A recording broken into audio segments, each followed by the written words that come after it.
Y esto es algo que también agregué en la presentación. Fíjense que habíamos visto o llegado a una representación de la memoria en un nivel de abstracción superior donde solo vemos las direcciones o el puerto donde le vamos a poner la dirección. Y en A vamos a poner el address de cada posición de memoria, por eso es la dirección de cada posición de memoria.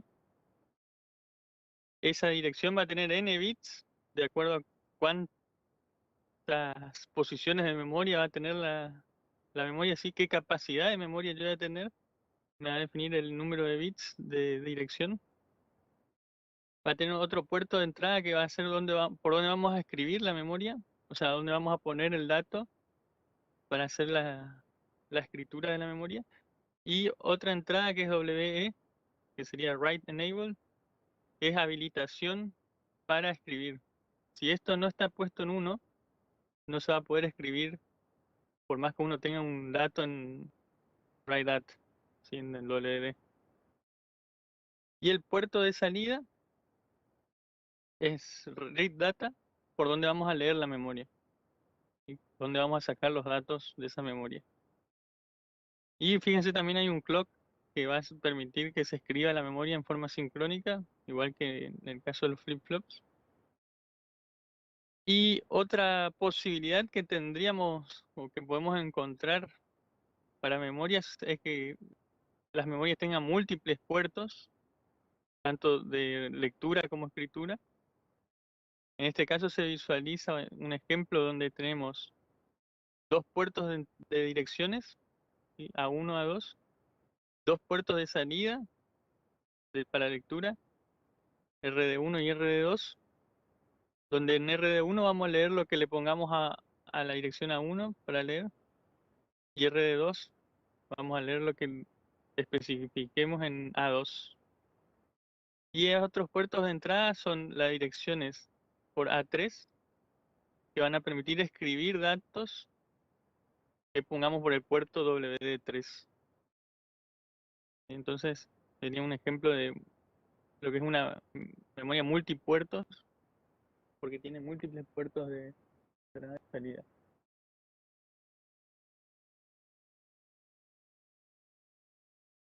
Esta es otra representación que uno puede hacer de las memorias, sí, en un nivel de abstracción también inclusive superior a este de los bloques,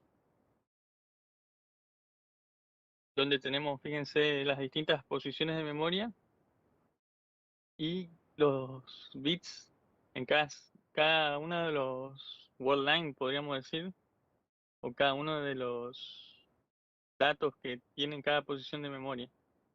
Y podríamos definir la profundidad, que es cuánta capacidad en definitiva tiene la memoria, ¿sí? Porque esta profundidad nos va a decir cuántas direcciones de memoria tenemos para esa memoria. Y el ancho es de cuántos bits es cada dato. ¿Y cuántos bits? Podríamos tener una memoria de 8 bytes o un byte, y sería variable la cantidad de bits. Y tenemos memorias de un byte, ¿sí? De dirección, donde nosotros cuando aplicamos una dirección, la memoria nos responde con un byte. Se dice que la memoria es byte addressable, ¿sí? Que sería como direccionable de a bytes. Si yo de a bytes puedo obtener los datos, ¿sí? Yo le pido una dirección y me devuelve un byte, o sea, 8 bits.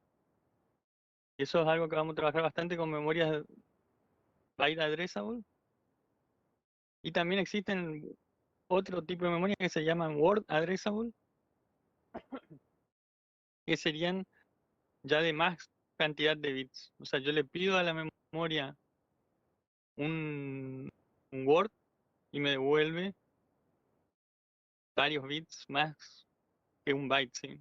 Por eso word ya es variable, ya no es un byte entero, sino que es un byte más otros bits. Y otra cuestión es que no entramos ya en detalle en la clase pasada, que se ven estas filminas que tenemos acá en marcado las direcciones de memoria puestas como en otro sistema de numeración.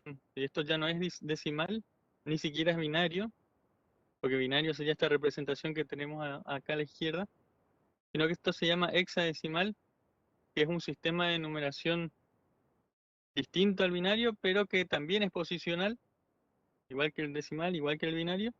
Ahora vamos a entrar un poquito en detalle en qué consiste ese sistema, como para tener una idea, y van a ver que es bastante similar a trabajar con binario, pero tiene su diferencia ya que se ve en el número y representado de otra forma. Entonces vamos a tener que estudiar esto para entender por qué dice FFF esto. Y esto que se muestra acá como flash, ROM, DRAM, SRAM, podría ser una forma en que se dividen las direcciones de memoria, donde tenemos un sistema de memoria compuesto por distintas tecnologías, ¿sí? Podríamos tener tecnología flash, tecnología ROM, DRAM y SRAM, y cada una de esas memorias van a tener una cierta dirección de memoria, y esto es lo que se denomina como un mapa de memoria. Y es algo que es común hacerlo cuando uno está programando, inclusive, o cuando uno está interpretando algún dispositivo, como por ejemplo algún microcontrolador, donde les especifica cuál es el mapa de memoria que ustedes tienen disponible para ese microcontrolador, ya que ese microcontrolador no solamente tiene una tecnología de memoria, sino que a lo mejor tiene dos, y podría ser que tenga flash y que tenga RAM. Entonces uno programa, por ejemplo, el dispositivo en la flash, cosa que el programa quede almacenado y no se borre con la desenergización del dispositivo. Y lo que son los datos los guardan en la RAM. ¿Sí? Eso así uno ya tiene posibilidad de perder esos datos durante el funcionamiento una vez que uno quiere desenergizar el dispositivo. Por ese motivo es que hay distintas tecnologías dentro de un mismo dispositivo. Avanzando un poquito más, fíjense que qué podemos hacer en definitiva con las memorias. Es una, almacenar datos, otra, almacenar instrucciones, que son las instrucciones que va a ejecutar el procesador para que se haga el programa o se ejecute el programa que queremos. Y otra cuestión que vamos a verla un poquito más adelante en este año, que es el concepto de máquinas de estados finitos, sino que tenemos que pensar en circuitos con memoria y en definitiva vamos a poder armar circuitos secuenciales con esas memorias. Volviendo un poquito a lo de SRAM y DRAM. Fíjense que habíamos visto que una SRAM tiene 6 transistores por celda de memoria, en comparación con la DRAM, que tenía un solo transistor y un capacitor. Y esto le da a la SRAM una capacidad de integración que resulta menor en comparación con la DRAM. Y porque ahora yo tengo más transistores, mi área en un chip va a ser ocupada por mayor cantidad de transistores, entonces tengo menor capacidad de integración. Y la integración se refiere a cuántos transistores yo puedo poner en un chip. Y eso me resulta en que, en definitiva, yo tengo menos celdas de memoria para armar mi sistema de memoria. Por lo tanto, voy a poder acceder a cada celda o a cada word line de forma más rápida que si tuviese muchos más, muchos más celdas. Y esto, en caso de RAM, sería opuesto, ¿no? Porque si yo tengo más capacidad de integración de celdas de memoria, yo puedo hacer más o memorias más grandes, ¿no? De mayor capacidad, pero voy a tener la contraparte voy a tener una menor capacidad o una menor velocidad de acceder a mis datos. Por eso las de RAM son un poco más lentas. O uno usa la tecnología para hacer una memoria más grande, sin mayor capacidad, pero va a pagar el costo de tener menor velocidad de acceso. Y esto es algo que se ve en todos los sistemas de memoria. Cuanto más memoria yo tengo, más lento es el acceso a esa memoria. Por ejemplo, en un disco rígido tiene una capacidad de terabytes pero el acceso, ya sea ya por la física misma del disco rígido, que uno ya tiene una parte mecánica que tiene que ponerse a leer los datos sobre el disco, esa mecánica ya es más lenta que algo de estado sólido, ¿sí? Como vemos con los transistores, y ya por ende se usa entonces esa tecnología para crear memorias, o en ese caso ya le decimos almacenamiento, mucho más grande en capacidad de memoria que la tecnología de RAM o SRAM, y por ende va a ser más lento todavía un disco rígido. Vamos un poquito más. Fíjense que es la representación interna, o cómo sería una, un microprocesador i5 y de Intel, donde tenemos el chip, vamos a decir, abierto de alguna forma, capturada una fotografía, lo que se hace con tecnología microscópica en este caso, y se pueden ver distintos sectores de ese chip, y están acá divididos los sectores, puestas algunos rótulos para que podamos identificar qué parte consiste, de qué parte consiste cada sector. Los cores serían los núcleos del procesador, y donde está la CPU, básicamente, y otros circuitos que van a necesitar cada núcleo, porque esto va a tener también que interconectarse con todas las otras partes del chip, así que hay acá tanto la CPU como interconexiones, la parte del procesador gráfico y la parte que se encarga solo de los gráficos, y aparecen lo que son los que es la memoria cache, que yo le decía la clase pasada, o memoria caché, como le decimos en español. Y esas memorias caché, fíjense que también están en los núcleos, en ciertos sectores de los núcleos hay memoria caché, y esas cachés son hechas de SRAM, ya que se aprovecha esa cuestión de que, bueno, no puedo integrar tantos transistores, entonces hago memoria más chica, pero es una memoria más rápida en comparación con la DRAM o la memoria DDR de una computadora. Entonces aprovecho esa velocidad de la memoria SRAM y armo cachés dentro del procesador para tener una memoria rápida para acceder a mis datos y a mis instrucciones. Y a medida que yo me voy, vamos a decir, acercando a la memoria de RAM, voy agregándole un nivel más de caché. Entonces el nivel L1 es la caché más rápida, L2 es una caché ya un poco más lenta, L3 es una memoria, fíjense, caché, pero compartida por todos los núcleos, por eso dice shared L3 cache, que sería una memoria que está compartida, es una caché compartida entre todos los núcleos. Y bueno, Memory Controller I/O sería lo que conecta el procesador con la DRAM. En el caso, bueno, las tecnologías de hoy en día son DDR. Vamos a discutir un poquito qué trata eso. Pero la DRAM ya está fuera del chip, ¿sí? Está fuera de lo que es el chip del microprocesador.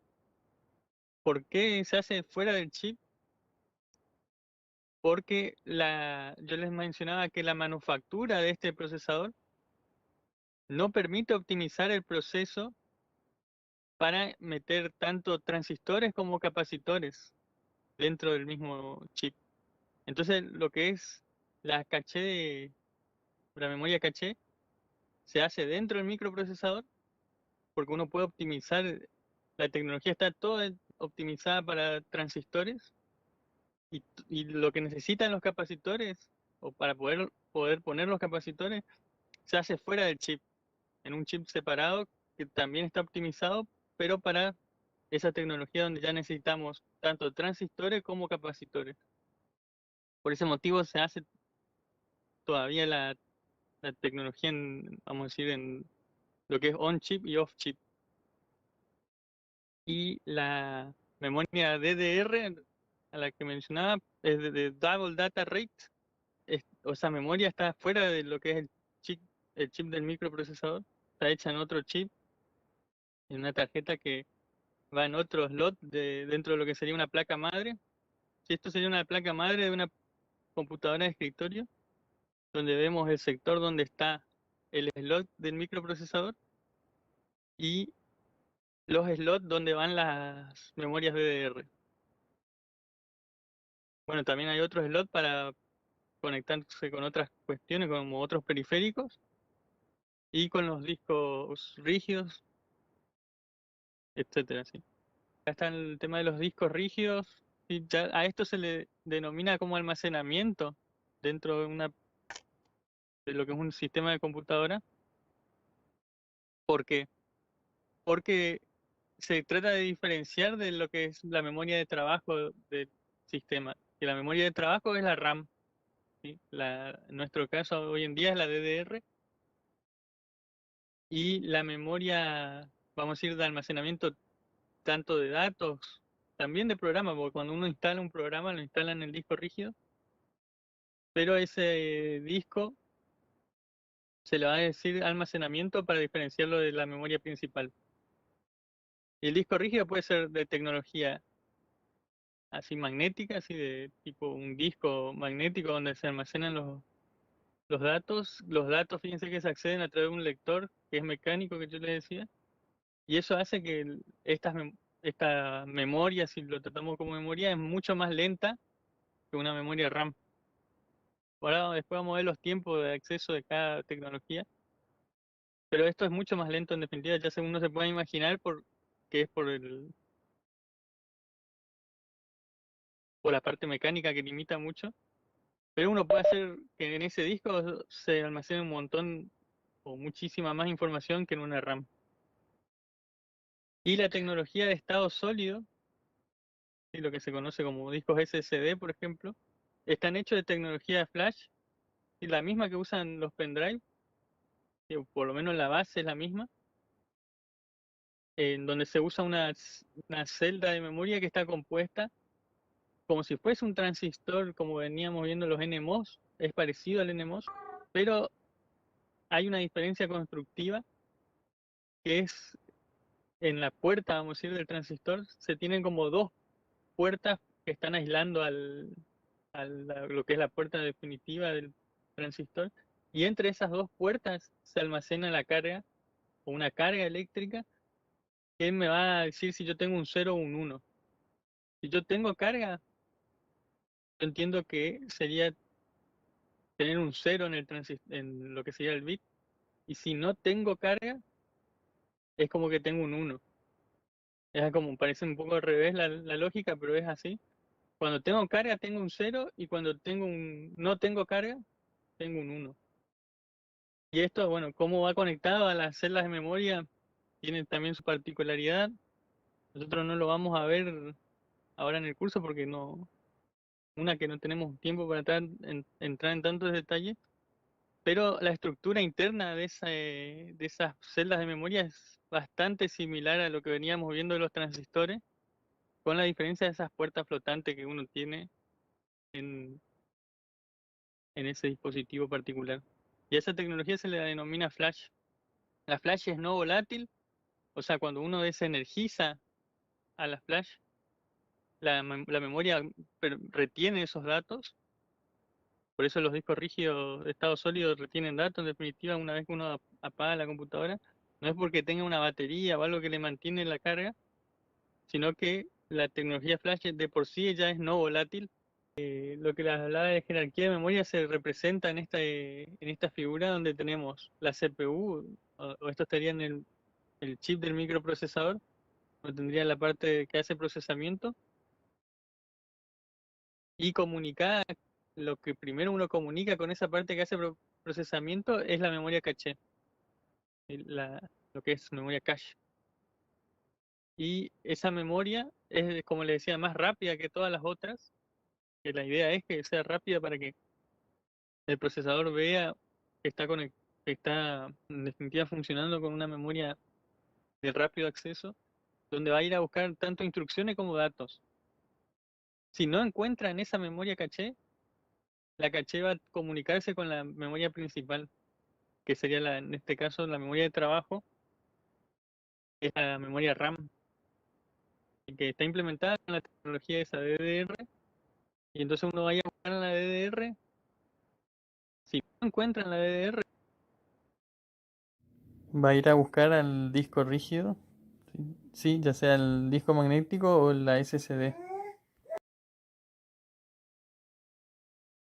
Cúspide de esa pirámide tenemos la memoria más rápida, la caché, después la memoria principal, y acá hay un simbolizado algo como que se denomina memoria virtual, que es algo que van a ver en arquitectura de computadora y también creo que se ve un poco en sistemas operativos.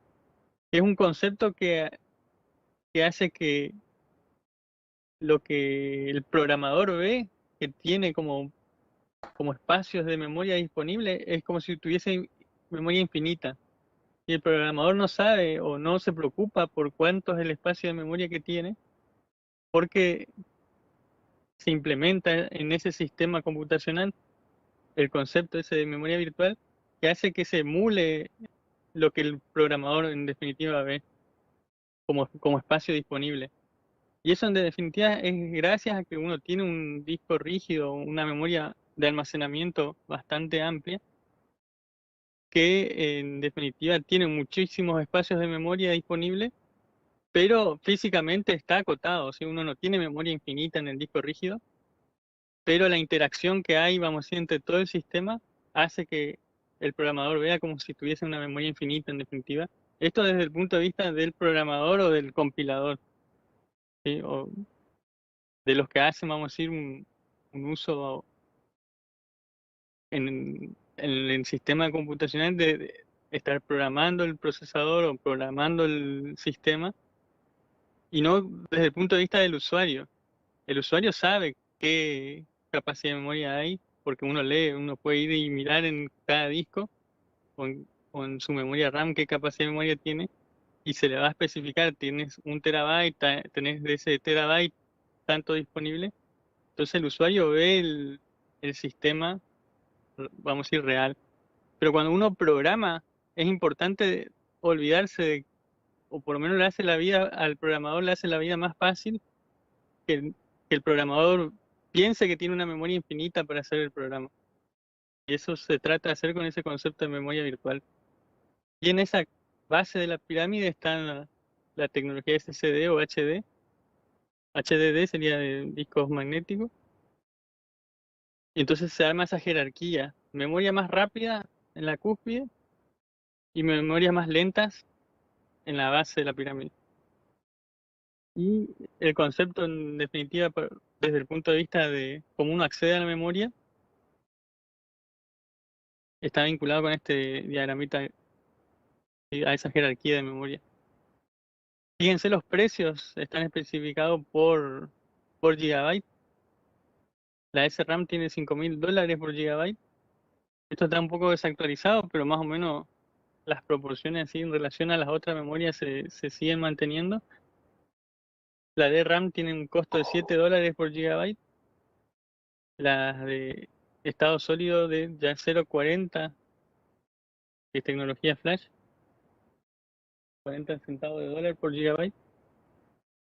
Y el disco rígido, 0,05 centavos, $0,05, perdón, por gigabyte. Y los tiempos de acceso, fíjense, especificados en nanosegundos. Uno tiene 0,5 nanosegundos para la SRAM, 10 a 50 nanosegundos con DRAM, 20 20.000 nanosegundos para la SSD y 5 millones de nanosegundos. Eso ya es milisegundo en definitiva, de acceso a lo que es una posición de memoria en un disco de estado, perdón, un disco rígido, disco magnético.